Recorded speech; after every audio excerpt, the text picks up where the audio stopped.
All right, let's dive into one of the most chilling crime sprees in American history. We're not just going to go over the facts of what happened. No, we're going to look at how an entire city, a massive city, was held hostage by, well, by a single shadow in the night. This is the anatomy of fear. This is the story of Richard Ramirez. So picture this. It's Los Angeles. The year is 1985. And it's the middle of one of those brutal, suffocating summer heat waves. But you know what? The heat was honestly the last thing on anyone's mind. There was this other kind of heat, a creeping sense of dread that was making everyone sweat for a whole different reason. And when I say locking doors, I mean this was way beyond simple caution. The whole city was basically in a state of siege. Gun sales went through the roof. You had people who never locked their doors in their lives suddenly nailing their windows shut.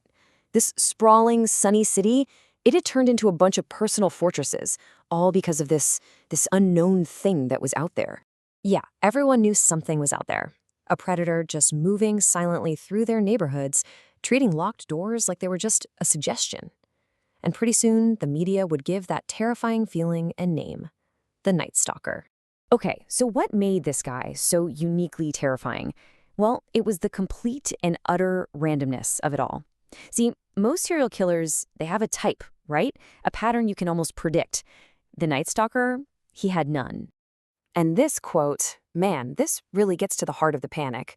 It didn't matter if you were a man, a woman, old, young, a child, none of it mattered. If you were alive, you were on his list. The case files say it all right there. Everyone felt vulnerable. It was a citywide epidemic of fear. So you have to ask yourself, right? How does someone become a symbol of pure, random evil?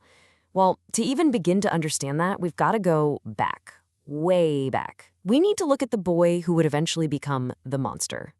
You know, when you look at his early life, it's like a recipe for a monster. First, you've got a troubled home with an abusive father, which sadly isn't an uncommon start. But then you add these really dark layers. He had a cousin, a Vietnam vet, who came home sharing these glorified violent war stories and showing him graphic photos. Then you throw in an early fascination with violence and death, a ton of teenage drug use, we're talking marijuana, LSD, and top it all off with a growing interest in Satanism. It's the perfect storm.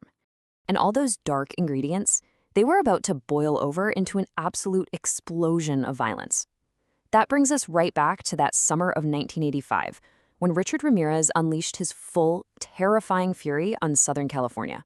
And just look at how quickly things escalated. Think about this. His first known murder was in 1984. But by early 85, the attacks started happening faster and faster. By that summer, this wasn't just a string of crimes anymore. It was a full-on siege that had the entire region completely paralyzed with fear. His whole method was like this terrifying ritual. He wasn't some master planner. No, he just preyed on the simplest things: an unlocked window, a door left open. He attacked people where they should feel the most safe in the entire world, their own beds. And it wasn't just physical. Oh no, it was psychological terror. He'd force his victims to swear loyalty to Satan and leave behind satanic symbols like a pentagram as his twisted calling card. So what was the end result of all this ritualistic terror? This number: 13. 13 confirmed murders. And you have to understand, that number doesn't even come close to telling the whole story. We're talking about dozens of other brutal assaults, burglaries, you name it. Behind that number are so many shattered families and a trauma that honestly still hangs over people today. Okay, so the city is in total panic, right? You can just imagine the pressure on law enforcement. It was immense. The hunt was on for a ghost. A killer who felt like he was everywhere and nowhere at the exact same time. I mean, that was the million-dollar question for investigators, right? How do you hunt a shadow?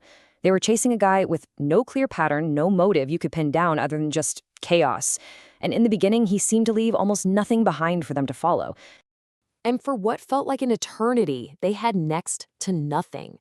And then a breakthrough. In the middle of all the horror and the mess at these crime scenes, the forensics team found one tiny thing that connected them: a footprint. But not just any footprint. It was from a pretty rare brand of sneaker. It wasn't much, but it was the first real thread they could start pulling on. And that one little thread, it unraveled the whole thing. It led to this incredibly dramatic finale. First, a fingerprint finally gave the shadow a name. Richard Ramirez. Boom. His mugshot was everywhere. Every TV, every newspaper. Then came the turning point. He was spotted, but not by a cop. He was spotted by regular people in East Los Angeles. And in this just incredible twist, the hunter became the hunted. A crowd literally chased him down, held him, and kept him there until the police showed up. The reign of terror was over, and it was ended by the very citizens he had been terrorizing. So, with Ramirez caught, you'd think the story ends. The city could finally breathe again. But in a way, the fascination and the horror was really just getting started. The mask was off, and now the whole world was about to get a good long look at the evil that was hiding behind his eyes. And his trial, as you can imagine, was an absolute media circus. The convictions just piled up. Murders, sexual assaults, burglaries, the list goes on. But the thing that really stunned everyone was his attitude. The guy showed zero remorse. He would smile, he'd mock the families of his victims. He openly praised Satan in court, and even flashed a pentagram he'd drawn on his hand for the cameras. It was pure theater. The sentence, of course, was death.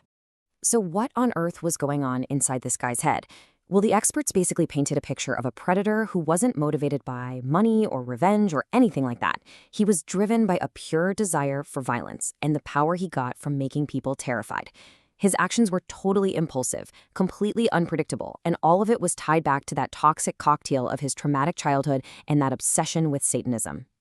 But in the end, the state of California never actually executed Richard Ramirez. After spending over 2 decades on death row, he ended up dying of cancer. So he escaped the gas chamber, but he sure never escaped that prison cell.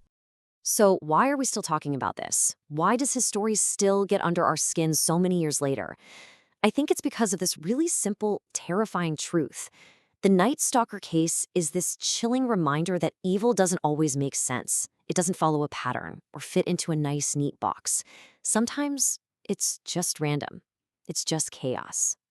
And that really leaves us all with the same deeply unsettling question that hung over Los Angeles during that long, hot summer of 1985. When evil has no pattern and the monster doesn't need a reason to pick you, is anyone ever truly safe?